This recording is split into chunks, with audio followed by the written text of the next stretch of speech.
Welcome to B2B No Bull. That's right, no double speaker gibberish, no talking heads. This is a safe place to talk about what you as professionals in the space can do to look like heroes to your bosses, make sales very happy, bring success to the organization, and that bottom line. Let's get started. Hi, everybody. I'm Liz Brohan. I am Mark's slightly younger, but definitely calmer sister. Define calm. Next episode. Normally, we bring you one brilliant guest, but today we're bringing you five, and not literally, because our producer would probably quit if we tried. That's Although right. it does sound kind of intriguing, I must admit. Yeah, there you go. I'm intrigued as well. So Mark and I have been doing B2B No Bull now for about a year. We have interviewed CMOs, we've interviewed innovators, we've interviewed researchers and top-notch business strategists.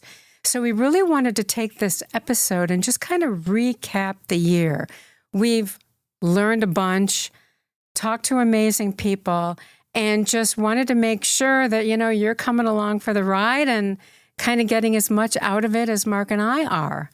So, we're going to talk about what surprised us most and what didn't. So let's just kind of start there. I think I'll start by talking about what has surprised me. And then, Mark, of course, I'd love to hear from you as well. But, what's really kind of cool is that our guests over the past year have unknowingly kind of finished each other's sentences, right? They've talked about how AI changes everything. Well, that's all we talk about today, right? And then others have talked about the customer experience matters much more than the products. That's not new, but the way we heard it was very much new. So I wanted to dive into that today too. We also heard the competitive is a leadership advantage. Over the year, all of the interviews that we've conducted, everybody kind of comes at the same sorts of topics, but they come at it from very different angles. Don't you think? I think so. And you know what? To be rather direct, no bullshit. I mean, I'm always going to plug my sister because my sister is probably the most enlightened B2B marketer I know. And she was a groundbreaking CEO and broke through a lot of ceilings over the course of her 30-year career in B2B marketing. And when she had the idea to launch this podcast, we did it for a reason. I think I cited that. No bullshit. Yeah. Because, there's a ton of podcasts out there, but I think what makes this different is because we're trying to tell just good, solid information by talking to industry leaders and pace setters. Yeah. Because today we're looking back at the conversations that changed the way we think about marketing. Absolutely. Not because they were popular, not because they were right. Some of these predictions seem radical when our guests said them. Today, they're simply reality. I'll cover all the topics that you just pointed out here. That's why we're doing this and continue to do this. Absolutely. Your vision, my friend, your vision. Okay, well, that's awesome to hear. And now we get to talk about the vision of at least 5 of the wonderful people that we interviewed over the past year, right? So I think let's just start with somebody that I think you and I have always thought this guy can see around corners, Scott Wingo. Now, tell us a little bit about Scott Wingo, Mark. Well, my background has been to the very beginning of e-commerce. Back in the salad days of 1998, we launched Internet Retailer Magazine. And, we caught the wave of B2C online retailing and then B2B at the very inception. So we kind of got to know a lot of the people that kind of shaped the industry. And Scott Wingo's one of them. Scott Wingo was first in the marketplace services business, scaled that to be the first e-commerce company ever to go public on the big board. And then Scott was very early on to all things AI. And of course, AI is the game changer we all talk ad nauseum about today. But Scott Wingo's different. Scott Wingo knows how the agent world and how the channel shift in AI impacts not just everybody at the organizational level, but B2B marketing in particular. So we asked Scott to give us an in-depth tutorial and take us to school on what is the importance of AI as it really plays out across the world of B2B marketing. And that he did, and did some. And I think one of the biggest takeaways I still have from that, Liz, is that the change of pace is being led by marketing. And organizations that don't have a leader, have a structure, have a game plan to make sure that marketing integrates this across all those channels, from retention to personalization to campaigns to every aspect of that, they're behind the times. And you know what? They're going to lose market share. Yeah. That was Scott's takeaway, and I still think that's highly relevant today. And I'll tell you where he started. When all of us were still asking ourselves, how do we write the best prompt? Scott came out and told us, you're asking the wrong question. So listen to what he said about that for just a second. I think your priority needs to move from using this as a internal, tooling for automating emails and that kind of thing. And I think what you need to start thinking about is outside in. So how do you optimize your transaction engine for your products to be seen, researched, and bought using the agentic commerce engines? So just to level set, the big one is ChatGPT, and it's like 80% share. But then you also have Perplexity. Microsoft's is called Copilot. You can go to copilot.microsoft.com. And then Google's is called Gemini. Google's is confusing because they have 3 flavors of AI. So when you get the little box on traditional Google that answers your question, that's called an AI overview. And then you can go to gemini.google.com, which is their just pure chatbot. And then they have the third one, and that's the one that's kind of the most active right now, is on traditional Google. If you look to the right, it says AI mode. And that's kind of a preview of what's going to come when they flip from traditional Google mode to AI mode. And what I would encourage marketers to do is just that. So learn these engines that I just mentioned and go look for some of your products on them. What he just said just completely changed my perspective on AI and how we're really supposed to be using it. He wasn't talking about using it to write emails. He was talking about AI actually becoming a customer, and a customer who actually went out and bought our products and our services. That to me was radical and visionary at the time. And honest to gosh, this was only like 10 months ago. I know. And now we're here. But the thing is, AI in months is kind of like dog years. So the fact that we talked to Scott that long ago, there has been game-changing technologies and things take place. But the thing to keep in mind here is that basically Scott gave us an upfront, in-depth, behind-the-scenes look at what's going to happen, how with AI was changing from being kind of task-oriented, writing email campaigns, creating content, those kind of task things, into how it's actually being applied into task management. And I think the biggest thing is, if we had Scott back today, you know what he'd talk about? Which is the role of the marketer in realizing what tools actually to use. There's Perplexity for research. There's Claude for basic business organizational structure. And then there's ChatGPT for more of a voice. So any marketer who's kind of not looking at all of those 3, intermingling that with kind of what they do, I think needs to kind of go back and kind of look at their strategy. And the other takeaway too is that, there's this raging content. You can't get off LinkedIn without seeing it. And Scott be the first. And by the way, Scott's out there on LinkedIn every single day, which is, do you use AI to create content or no? Because we're being flooded with bad stuff all over the place. Right. I think if Scott was back, you know what he'd talk about? AI as the thinking marketer's tool and how to use it right. And maybe we'll get him back for that. Oh my gosh, I think you just hit on the perfect segue, because who covered that topic brilliantly? It was Drew Neisser. When we had Drew on the show, he took that conversation somewhere that I wasn't expecting it to go.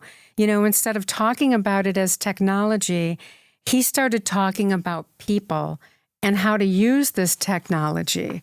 And, I think what he told us was pretty eye-opening. At the same time, two things can be true. You can be, people are going to lose their jobs and people are going to keep their jobs. And the people who are going to keep their jobs are going to be the ones who know how to use these tools to the greatest effect. Well, not just that. I mean, that clip we just played, that might be my most favorite quote of the year. You know why?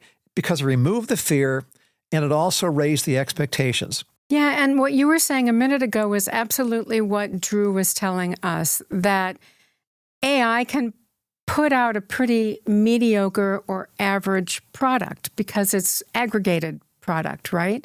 So then it actually takes a human mind, it takes curiosity, it takes some intellect to put the strategy on top of it and to make that output or that deliverable better. If we had Drew back, I think we get him to kind of talk about one of the bread and butter tools that AI is being used for today in the marketer's world, and that is creating your basic PowerPoint presentation. Marketers spend a lot of time, you spend a lot of time creating value-added, pinpoint, detailed, strategic, creative, insightful PowerPoints. It used to take a village to do that. My point is, people will plug things into PowerPoint now. You use AI to do it, and it will generate this incredibly nice-looking deck. That's the mechanics. My point is, I think if we had Drew back, he would talk about how the mechanics are out of it. How does this free up the staff, the marketing executives, the marketing team across the organization to basically come up with better, more creative thinking that goes into creating one of the basic tools of the trade, the marketing PowerPoint. Right, absolutely. And how to be more innovative, how to help the company drive new revenue. It does. It kind of takes you out of the implementation stage and allows you to really become a much more strategic leader in your organization. And it happens at every level of the organization. And I do think I've always cautioned everyone who uses AI, myself included, to never take it at face value. It's really all about make the product better. Exactly. And I think Drew would circle back to that. And the point being, which is AI shifted from, task creation to task management. And now where it's going for marketers, and I think Drew would focus on this, and he did, which is this is freeing you up to how do you use this as a strategic tool to free up what you're going to do with your marketing game plan, the campaigns, the pitches, all of that. Because you know what? AI not just gets you faster with the mechanics. That's fine. That's bread and butter these days. I think what marketers need to focus on, I think Drew focused on this too, is that now start to use the thinking tools that AI brings to marketing.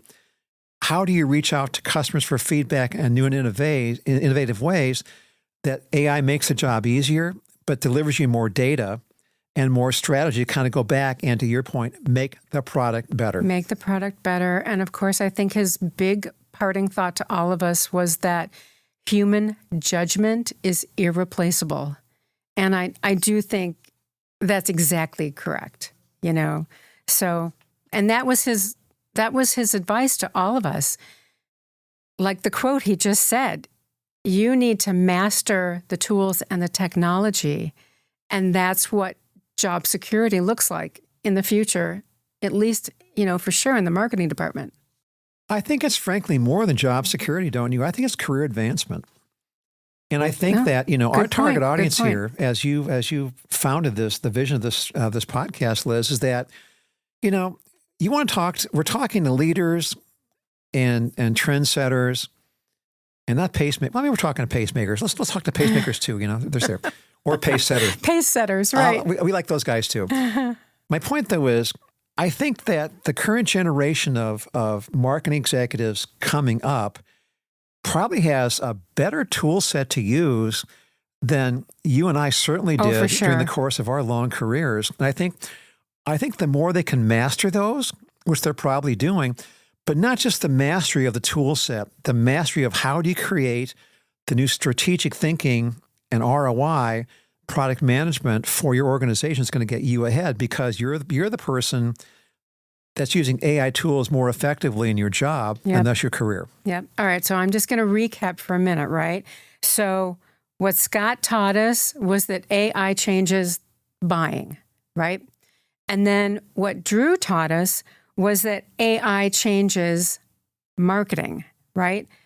And then together, what you had just said is it really changes a career trajectory.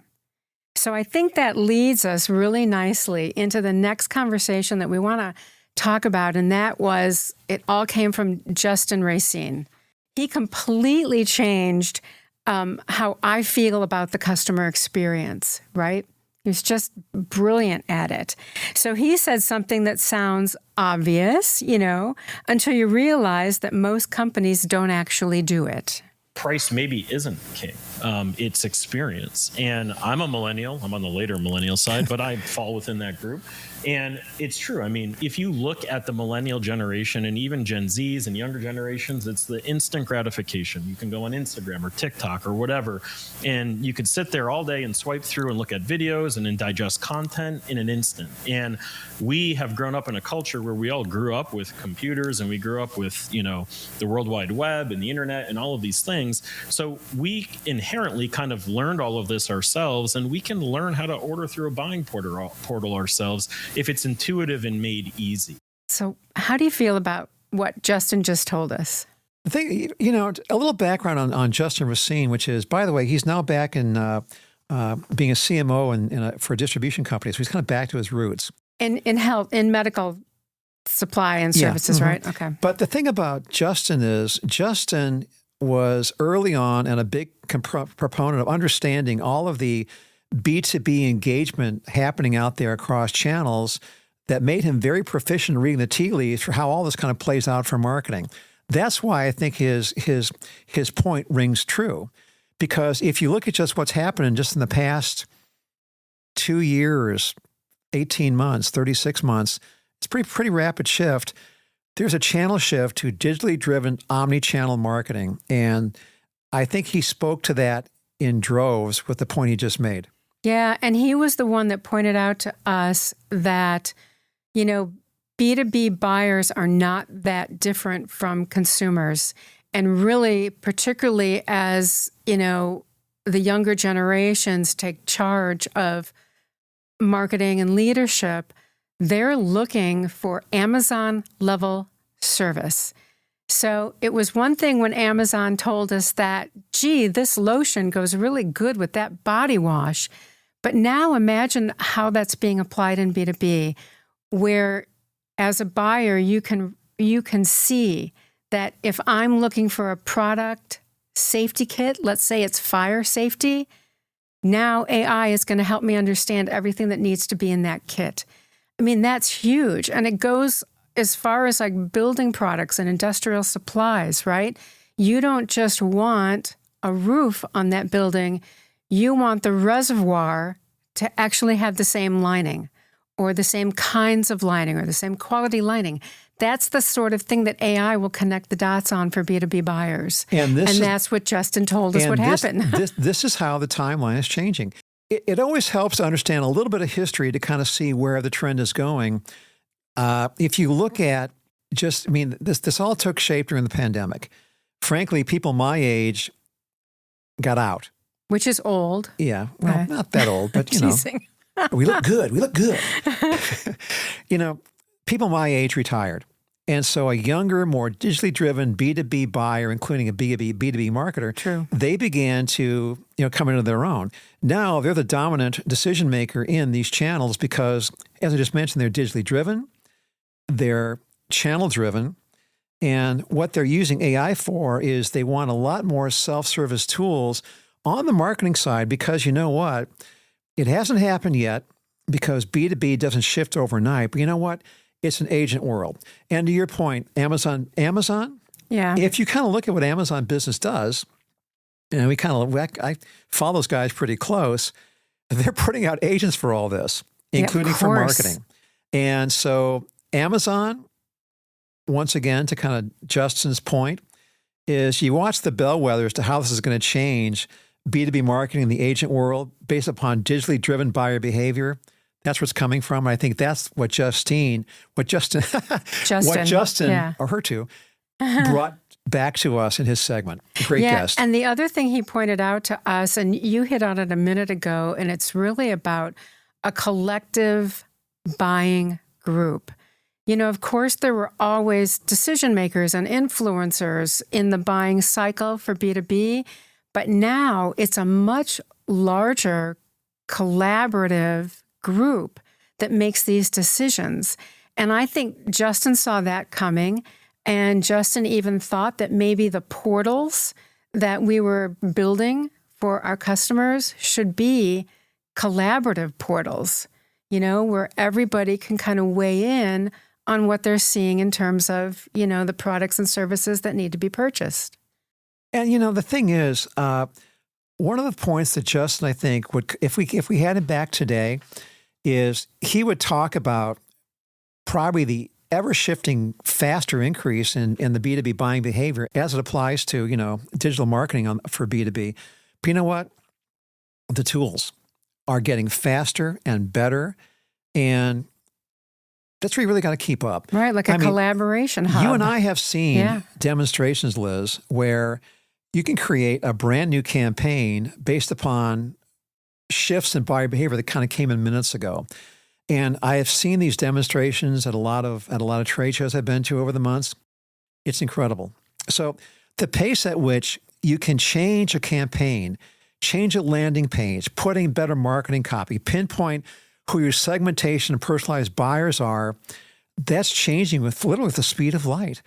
And it's the B2B marketers tied back to the buyer behavior Justin talks about, which is a big driver of how effective you're going to be as a marketer going forward. Yeah. And I think the other thing that Justin pointed out to both of us and to our audience was that all of these tools need to be structured to help the individual buyer do their jobs better. Exactly. Now, when I was, you know, working very deeply in B2B marketing, thought leadership was doing that. We were never asking our marketing tools to do that. That's a huge shift. And like you said, one for the better, right? See, you just summed up something extremely important for B2B marketers, Liz, which is do your job better. You know, when I was with Digital Commerce 360 and kind of invented that whole channel over there, I would do a lot of surveys on this topic. Forrester does it, Gartner does it, McKinsey does it, on down the line. And if you look at, you know, one of the biggest tools applied to the change in B2B marketers today is that price is not the biggest driver of B2B buyer behavior from a marketing perspective. Exactly. It's, do you have the tools, the selection, the options I want to make this happen right now? And a refined customer experience. Yeah. But my point, though, is it all goes back to your Amazon, your Amazon point. We all bring, and marketers need to understand this better than anybody, and I think you certainly do. Everything we do online is rooted in our personal experience. You know, so the whole Amazon experience has been, I mean, it's not new. You've heard about it. In marketing land, you've heard about it. But, you know, buying a jet engine is different than buying, you know, replacement roofing shingle. But you know what? Those expectations are grounded in, I want this because I want this. So the thing for marketers is to understand that buyer behavior, to use the tools to meet those buyer needs, especially in an agent-driven world, which is becoming more and more part of the B2B marketing world, I think. Yeah, absolutely. Now, I'm going to shift gears a little bit because I want to talk about another conversation and all the things that we learned from it. And it really has to do with how the marketing team communicates internally. And this conversation came from Cindy Greenglass. She was good. She is so good. One of the best ones we've had. Well, there you go, everybody. You heard it here first. If we had a Hall of Fame, I think she'd be one or two, don't you think?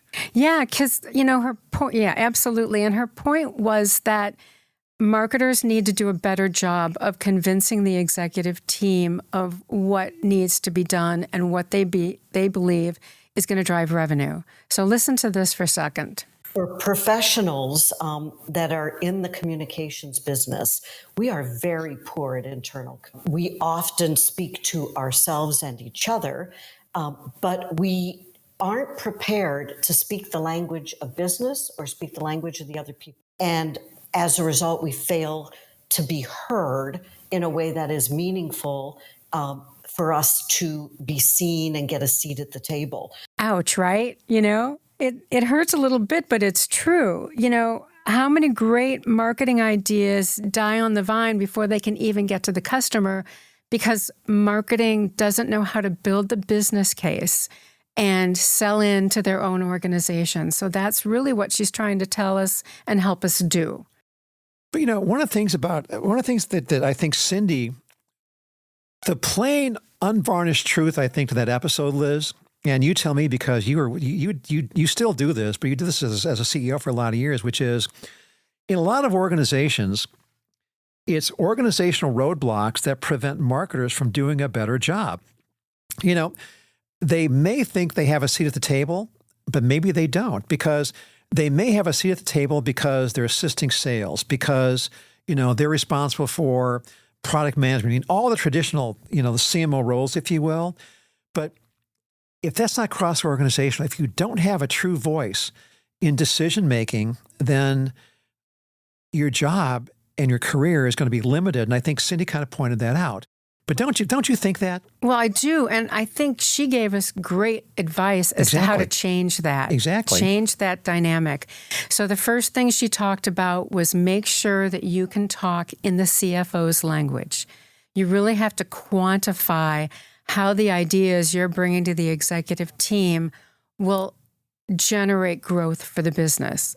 I thought that was huge, right? And then the other thing is, don't overwhelm the executive committee with dashboards and, whiz-bangy tools. They just want to know how you're building the business case so that they can immediately see how this is going to help them drive revenue. I'm having fun today. Money talks. Good. Money talks. Bullshit walks. I'll give you just a little example here that kind of sums up what Cindy was talking about. I knew a CMO of a very large distribution company, and the guy was newly on board, and he was hired by the CEO, and he was charged with changing everything digital with marketing as applied to kind of what these guys did. And these guys are old school, so he came in. And it was crickets. He was by himself. So the thing is, he was not getting organizational buy-in for any of the things Cindy was talking about. You know what he did? He went straight to what you're talking about, which is the CFO, make him happy. So he did product promotion, product placement, product campaigns surrounding on getting their first ever sales going on Amazon. And in 6 months, the sales from that marketing specialization was driving revenue equal to their top selling branch. So go back to the quarterly meeting and they, hey, how's it going? Well, let me show you this. You know what? That changed their organizational buy-in from the marketer's perspective. And the guy began getting the ear he needed in the C-suite all across the board because, to your point, and to Cindy's point, he made it ROI and grounded marketing into revenue growth. Nothing freezes up a marketing budget like ROI, like revenue momentum, right? And Cindy gave us a game plan for how marketers can do that blow by blow, don't you think? Well, I do. And do you remember what some of her best advice was? Some of her best advice was to concentrate on customer retention rather than customer acquisition. In most of the marketing departments I worked with over the years, we were always trying to acquire new customers. And Cindy's like, you're going to make a lot more money if you can keep and grow the customers you already have. I thought that was a game changer. If Cindy was here now, why do you think how would she double down on that? And I guess I'll ask you that question because it seems like a no-brainer to me. Customer retention? I know, but we never spent marketing dollars on it, ever. And it was because we didn't have the data. Another one of Cindy's big points was to go out and get the data because that's how you're going to build the business case. So you're going to have to go talk to customer service. You're going to have to go talk to sales. You're going to have to talk to people on the front lines with the customers. And that's how you determine, what are they buying? What will they buy next? How will we use our tools to do that? So she's a big proponent of, let's really spend some marketing dollars on retention. And that's a new thought. Yeah, but it's funny you just mentioned that because, one of our other guests, Barry Litwin, who kind of took us to CEO school on our podcast sure here. Did. I don't know if we're going to talk about Barry. We might get to Barry just yet. But my point is, Barry, just became CEO of Test Equity, and he spent his first umpteen months building his leadership team, including, his CMO. They're all just back from the road, literally just back from the road, doing everything you just mentioned, which is out with the entire team, talking to customers one-on-one. What do you need? How do we do better? And you know what? Classic Barry Litwin playbook. Oh my gosh, Mark, another perfect segue, because the next person and the next conversation I wanted to talk about was Richard Guha. We talked to Richard Guha about how to innovate. How should companies be innovative? Because he thinks nobody's being innovative, and you can trump your competition quickly if you can start doing that. But his whole point was internal listening first. I think if we listen to this clip, you're going to hear him say that it's not about brainstorming, it's about diagnostics. I think one of your key points, if I'm hearing correctly here, is that innovation isn't a brainstorming exercise. It's a diagnostic process. Diagnostic and then procedural. You've got to have a culture which Yes. welcomes it. You've got to have a culture which rewards people. I spent some time at Mars Incorporated, which, believe it or not, despite the fact we think of it as candy, also has a substantial B2B business. But I remember I was working on a project, and they decided not to continue it. But you know what? I got a bonus for being on a, quote, fails project, because we had done a good job of identifying and actually in the long run saved the company money by saying, no, it doesn't justify the return. That was rewarded in that company. I love that term diagnostics, because you know what? There are statistics and there's reading statistics the right way, anything from your analytics all the way up to your campaign metrics, whatever it is. And I think that's to his point, which is, you find the devil in the details, in the numbers, to give you the insight you're going to need to begin to change things, to broaden the impact of what your marketing is doing. I think that was I always thought that was one of his key points. Yep. Yep. Find out where the pain points are. Find out the metric that nobody else in marketing is seeing, but you are. And that is going to be the lever to start to kind of move the needle on things. Innovation, like he said. Absolutely. And the other point he made in terms of innovation that goes right along with that thought was to look at internal pain points. What byproducts are we getting from this manufacturing that's just sitting on a pallet behind the plant? He really wanted us to look at adjacencies and to see what was available right under our own noses that could be repurposed and sold in the marketplace. And that conversation blew me away. Referring back to that conversation, he kind of talked about listening problems. Can you elaborate on that? That seems so fundamental, but why do you think there's a listening problem that he was so... I don't think it's a listening problem. I'm going to give everybody a little bit of grace here. Okay. And Cindy pointed this out too. What we have is the inability to make time to go have conversations that are cross-discipline, right? We need to have more conversations, particularly marketing. Marketing needs to be able to get out of their chairs and go talk to the other divisions, go talk to the other departments, because that's when you'll hear their pain points. That's when some of the innovation will start to kind of give you an aha moment. So I'm not sure it's a listening problem. I think it's capacity. Remember Cool Hand Luke? Of course. The best counterculture Paul Newman movie of the 1960s, 1968.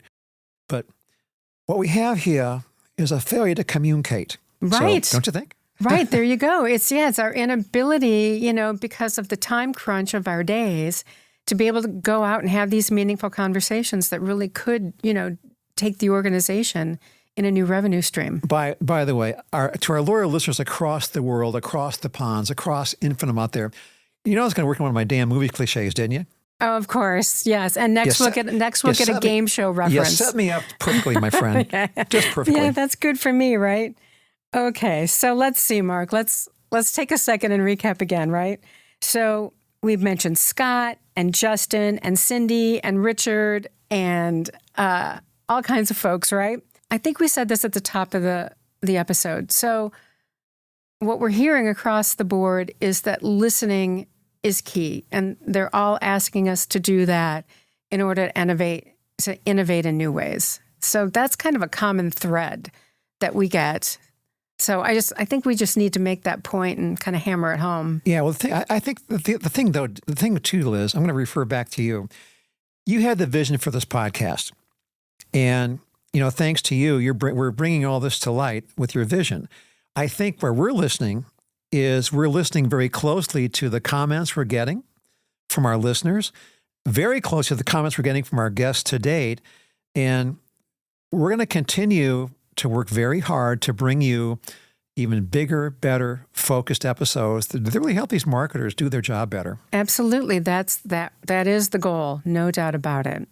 So, if we think about all the conversations we've just talked about, right? Scott told us AI changes how customers buy, right? Drew told us that AI changes how marketers work.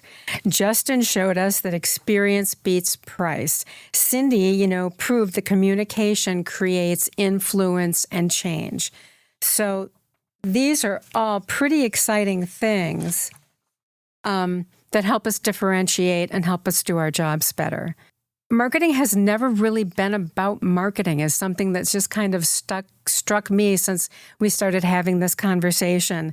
It's always been about understanding people, because technology is always going to be changing. Buyers are always going to change. Channels are changing just as fast as all of those other things. But understanding the customer, that's the constant priority.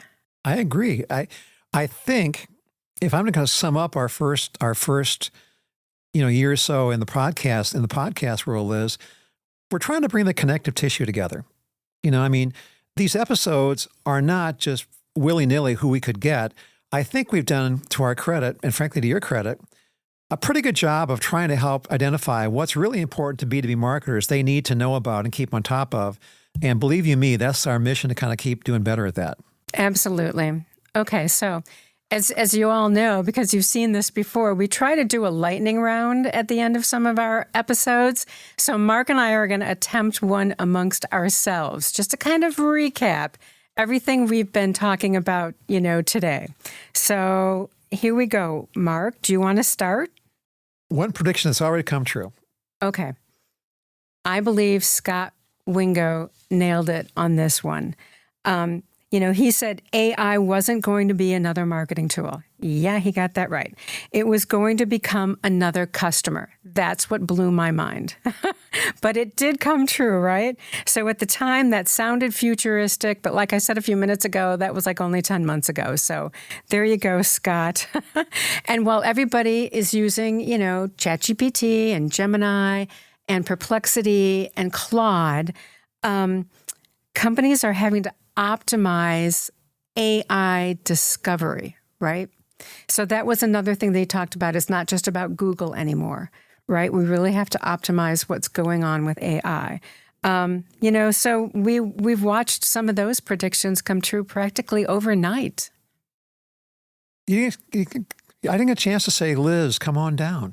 I told you he was going to do a game show reference. Damn okay, right. So let me do one then. All right, Mark, you ready? Yeah. All right. One piece of advice that every CMO should act on this quarter. I think we had this from a couple of speakers, including Scott. Stop treating AI like a productivity hack and start treating it like a business strategy. Drew Neisser said something that really stuck with me. Don't ask AI to think for you. Use it to think with you. I got to tell you, those are Say words that to live again, by. because I think that's worth repeating. Yeah. Which is, don't ask AI to think for you. use it to think with you. Don't ask AI to think for you. Use it to think with you. Those are very noble, straightforward, a great way to kind of, think about this at all times. By the way, there's tools out there that we could use that to have kind of JFK say that for us. That's true. That's true, but that stuff freaks me out. I think so. Okay, you got another one for me? Yeah. Which guest do you think will look back on 5 years from now and say, boy, they saw it first? Oh, I got to go back to Scott, man. He just rocked my world. So, he was talking about it's not about prompts, or saving a few minutes, doing some of your implementation. He's talking about AI agents fundamentally changing how buying is happening in the world.